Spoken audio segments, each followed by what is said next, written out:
ఈరోజు మా ప్రీతమ నాయకులు మా పార్లమెంటరీ పార్టీ నాయకులైనటువంటి మిథున్ రెడ్డి గారిని పెద్దలు పెద్దిరెడ్డి రామచంద్రారెడ్డి గారు పెద్దలు కురసాల కన్నబాబు గారితో కలిసి ములాఖత్కు వెళ్ళటం జరిగింది. నిజంగా చాలా ఆంధ్రప్రదేశ్లో పౌరుడిగా భారత రాజ్యాంగ విలువల గురించి తెలుసుకున్నటువంటి వ్యక్తిగా ప్రజాస్వామ్యాన్ని పరిరక్షించాలనే ఆలోచనలో ఉన్నటువంటి ప్రతి ఒక్క వ్యక్తి ఈరోజు ఈ రాష్ట్రంలో ఏం జరుగుతూ ఉందో, ఏం చేస్తూ ఉన్నారో, పరిపాలన ఏ విధంగా ఉందో చూస్తూ ఉంటే చాలా బాధేస్తుంది. ఎందుకంటే ఈరోజు ఆంధ్రప్రదేశ్లో ప్రజాస్వామ్యం వెర్రితల్లేస్తూ ఉంది. రాజ్యాంగాన్ని అపహాస్యం చేసే విధంగా పరిపాలన జరుగుతూ ఉంది. కుట్రలు కుతంత్రాలతోనే పరిపాలన జరుగుతూ ఉంది. కక్షలు కార్పణ్యాలను భుజాన వేసుకుని రాజ్యాన్ని పాలిస్తూ ఉన్నారు. అవి ఎటు వెళ్తాయో అర్థం కాని పరిస్థితిలో ఉంది. 5 సంవత్సరాల వ్యవధి ఈ రాష్ట్ర ప్రజలు ఇస్తే పరిపాలన చేయమని, ప్రజలకు ఉపయోగపడని, రాజ్యాంగాన్ని పరిరక్షించమని అవకాశం ఇస్తే పిల్ల చేష్టలతో అనేక అలవికాన్ని వాగ్దానాలు ఇచ్చినటువంటి సుదీర్ఘ రాజకీయం ఉందని చెప్పుకునే ఈ రాష్ట్ర ముఖ్యమంత్రి పగ్గాలు మొత్తం పిల్లల చేతిలో పెట్టి ఈరోజు అనేక కేసులు, ఒక కేసు అని చెప్పడానికి మాకు లెక్కలు రావు. సోషల్ మీడియా కానీ, దొంగ కేసులు కానీ, చివరికి ఈరోజు లిక్కర్ కేసు అని చెప్పేసి మా వారి మీద కేసులు పెట్టి జైల్లోకి పంపించి విలయతాండవం చేస్తా ఉన్నారు. బయట ఆనందపడతా ఉన్నారు. ఉదాహరణకి కొండను తవ్వి ఎలుక పట్టారని చెప్తా సామెత ఉంది. ఈ కేసులో అయితే కొండ ఉంది కానీ ఎలుక కూడా లేదు, ఏమీ లేదు. మీరు ఏ యాంగిల్లో చూసినా, ఏ రిపోర్ట్ తీసుకున్నా, ఎలాంటి అంశాలను పరిగణలోకి తీసుకున్నా ఆంధ్రప్రదేశ్లో liquor case YSR Congress party అధికారంలో ఉన్నప్పుడు జరగలేదు. అది సత్యం తెలుస్తా ఉంది, అర్థమవుతా ఉంది.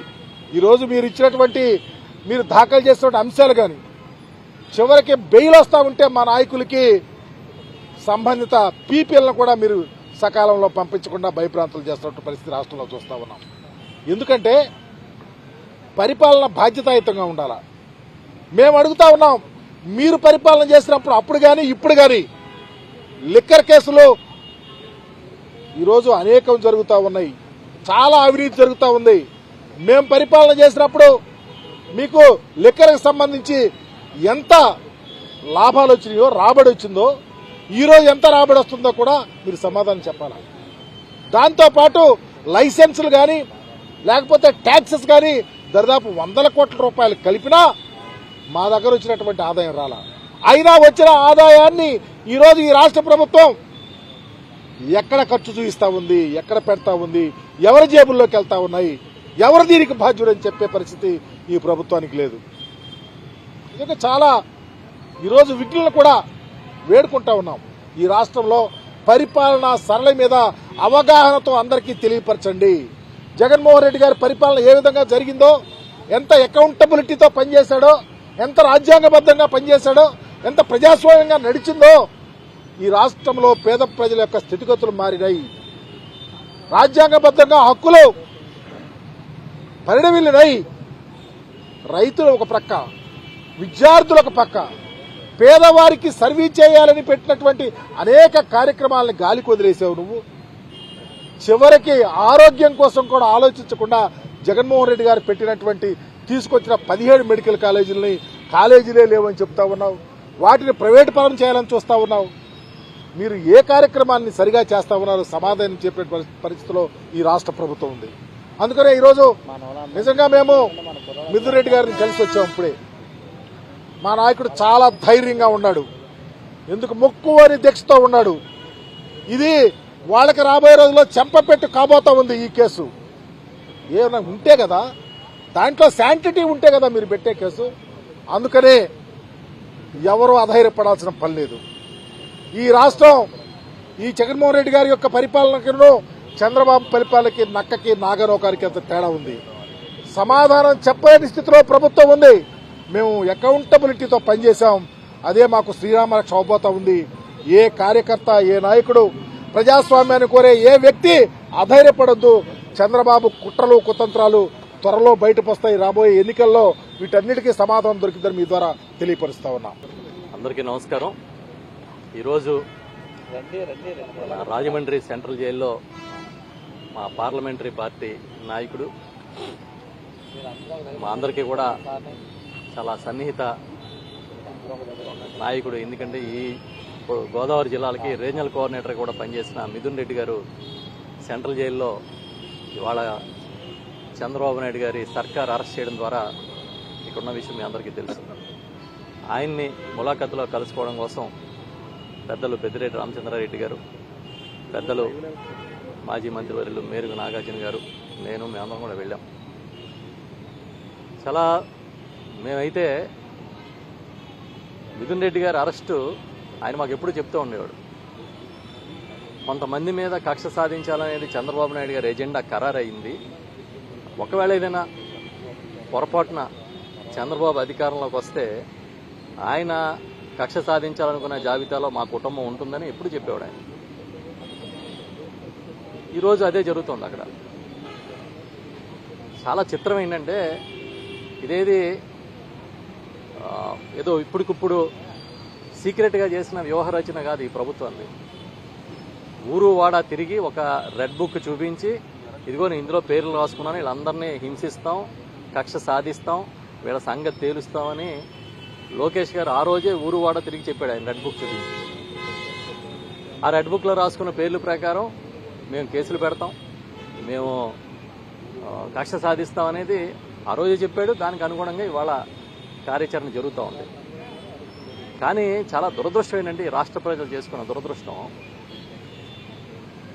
జగన్ గారు ఉన్న మాట చెప్పి తూచా తప్పకుండా ముఖ్యమంత్రిగా ఇచ్చిన మాటను నిలబెట్టుకుంటే, అంతకన్నా ఎక్కువ ఇస్తానని చెప్పిన చంద్రబాబు నాయుడు అబద్దాలని నమ్మి ఈ రోజున ఓట్లు వేయడం వాళ్ళు చేసుకున్న దురదృష్టం. ఈ దురదృష్టం ఎలా ఉంటుంది అనేది ఎన్నికలయ్యి అధికారంలోకి తెలుగుదేశం పార్టీ వచ్చిన 3 నెలలకి అందరికీ తెలిసిపోయింది. దాన్ని కప్పిపుచ్చుకోవడానికి డైవర్షన్ పాలిటిక్స్లో భాగంగా ఇలాంటి అరెస్టులన్నీ చేస్తూ ఉన్నారు. ఇది రెడ్ బుక్ రాజ్యాంగం అని వాళ్ళు పెట్టుకున్న కార్యక్రమమే కార్యాచరణ జరుగుతోంది తప్ప ఎక్కడా కూడా వేరే డీవియేషన్లు ఏం లేరు వాళ్ళ పాపం. మేమైతే చెప్తున్నాం, అరెస్టులకి భయపడేవాడు, కేసులకి భయపడేవాడు ఎవ్వరూ కూడా వైఎస్ఆర్ పార్టీలో లేరు. ఒక సామాన్య కార్యకర్త నుంచి మా అధినాయకుడి వరకు అందరూ కూడా మీ కక్ష సాధింపులకి గురవుతున్న వాళ్లే ఉన్నారు ఇక్కడ. అయినా సరే ధైర్యంగా దీక్షగా ముందుకెళ్తాం ప్రజల కోసం. నిన్ననే మా నాయకుడు మా పార్టీ మీటింగ్లో డిజిటల్ బుక్ గురించి చెప్పారు, మీరు కూడా చూసే ఉంటారు. ఈ డిజిటల్ బుక్లో ఎలా నమోదు చేసుకోవాలి, బాధితుడని ఎవడైనా సరే, వైఎస్ఆర్ పార్టీ కార్యకర్తలే కాదు, సామాన్య ప్రజలు కూడా ఈ ప్రభుత్వం వల్ల మేము బాధితులుగా మిగిలాము, లేదా పలానా అధికారి వల్ల మేము బాధితులుగా మిగిలామంటే మీరు ఆ బుక్లో రాయండి, మీరు నోట్ చేసుకోండి, ఆన్లైన్లో నమోదు చేయండి, లేదా ఐవీఆర్ఎస్ ఫోన్లో మీరు చెప్పండి, దాని ఆధారాలు ఫోటోలు లోడ్ చేయండి, మేము మళ్ళీ అధికారంలోకి వచ్చిన తర్వాత మీ అండగా నిలబడతామని జగన్మోహన్ రెడ్డి గారు వాళ్ళు చెప్పే పరిస్థితి వచ్చింది. గతంలో ఎప్పుడైనా ఈ రాష్ట్రంలో ఏ రాజకీయ పార్టీ అధికారంలో ఉన్నా ఇలాంటి పరిస్థితులు వచ్చాయా? ఎవరు తీసుకొచ్చారు? అడ్డగోలు పరిపాలన చేస్తున్న చంద్రబాబు నాయుడు, ఆయన కుమారుడు లోకేషే కదా. మేము చాలా సీనియర్ అని చెప్పుకుంటే సరిపోతుందా?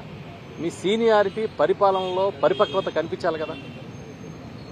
ఇవాళ ఎక్కడైనా సరే మీ పార్టీ నాయకుల్ని, మీ పార్టీ కార్యకర్తలనే రహస్యంగా మీరు మాట్లాడినప్పుడు తెలుగుదేశం పార్టీ కార్యకర్తలు ఏమంటున్నారో తెలుసుకోండి. మీ వేగులను పెట్టి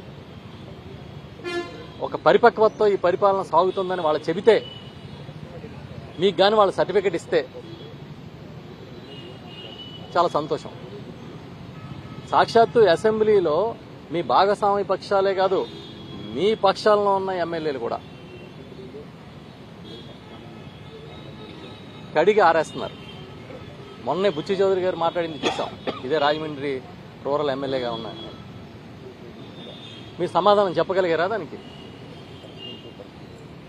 చెప్పలేరు. ఎందుకంటే మీ ప్రభుత్వంలో ఉన్న ప్రజాప్రతినిధులు, మీ ప్రభుత్వంలో ఉన్న సామాన్య కార్యకర్తలు కూడా ఇది కాదు పరిపాలన అంటే, మనం తప్పుదారిలో వెళుతున్నాం అనే భావన చాలా మందికి వచ్చింది ఇవాళ. మేమైతే సిద్ధంగా ఉన్నాం వైఎస్ఆర్ పార్టీ ప్రజల పక్షాన్ని నిలబడడానికి, గుండెలు ఎదురొడ్డి పోరాడడానికి, మీ కేసులు ఎన్ని పెట్టినా కూడా ఎదురు నిలబడడానికి ప్రజల పక్షాన్ని నిలబడతాం, నిలదీస్తాం. ఈ రాజమండ్రిలో ప్రభుత్వ వైద్యశాలని ఇక్కడే ఇదిగో సెంట్రల్ జైలుకే ఆపోజిట్లో ప్రభుత్వ మెడికల్ కాలేజీని కడితే మీరు ప్రైవేట్ వాడికి ఇచ్చేస్తారా? అలా కనీసం కొంచెమైనా మీకు సమాజం పట్ల బాధ్యత ఉందా? గతంలో ప్రైవేటీకరణ, ప్రైవేట్లో ఉన్న సంస్థల్ని ప్రభుత్వం తీసుకునేది, టేక్ ఓవర్లు జరిగేది. కానీ ఒక్క చంద్రబాబు నాయుడు అధికారంలోకి వచ్చేకి రాష్ట్రంలో ఇప్పుడు కదా 96లో